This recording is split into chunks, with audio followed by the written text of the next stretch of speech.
talaga. Yung apat.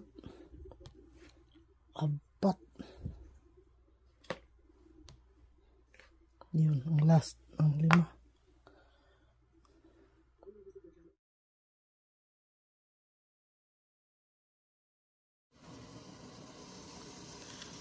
Yung ating puto cheese. Yan guys, ang ating puto cheese. Lalagyan to natin ng cheese ngayon. Okay, wait a minute. Ayan guys, nilagyan na natin ng cheese sa ibabaw. Ngayon, tatakpan na natin ang ating puto.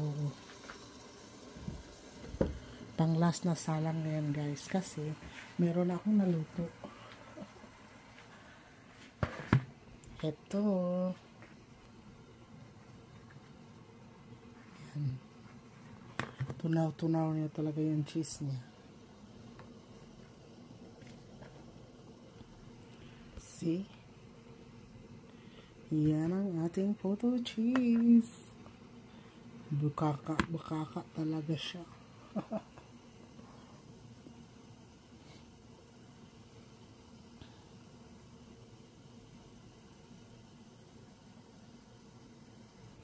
Ito yung ating mga molder.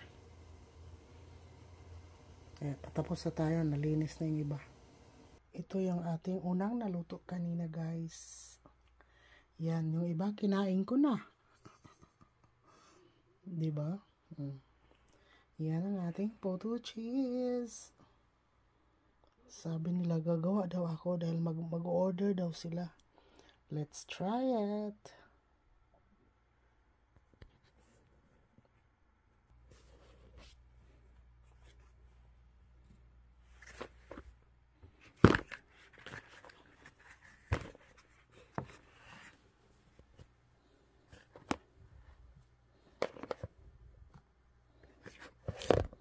Papalamigin natin to.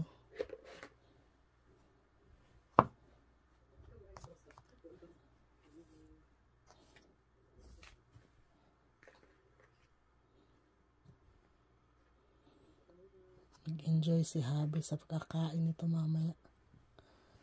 Diba?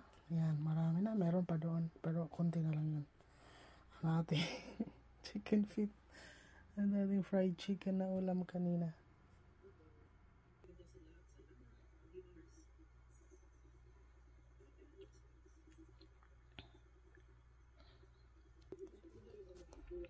Tinanggal ko na.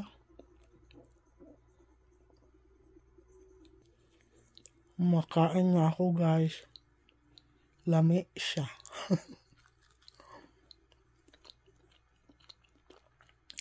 Sarap sa merienda sa umaga. Pwede. Ano to?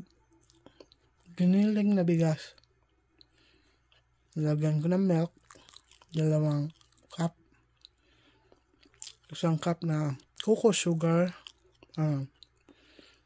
Nilagyan ko vanilla, pampabango. Ngayon, kinain ko na. Akala ko hindi pwede. Pwede pala. Bibili ako ng maraming rice flour. Magawa ako ulit.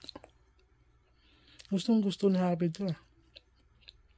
Magbabaon to siya sa work niya bukas. Thank you for watching. God bless. Ito yung last guys. Nakuha ko na. Ang dami na pala. Dami nakuha ko sa gawa sa sa 1/2 kilo. No? Madami. See?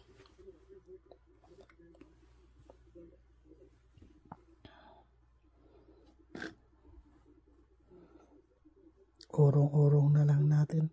Imaginin mo, 4 na kain ko. Hala. First batch, second batch, third batch. Yung last batch na 5. Grabe. Naubos ko talaga.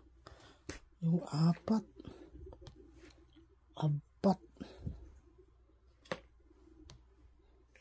Yun, ang last, ang 5.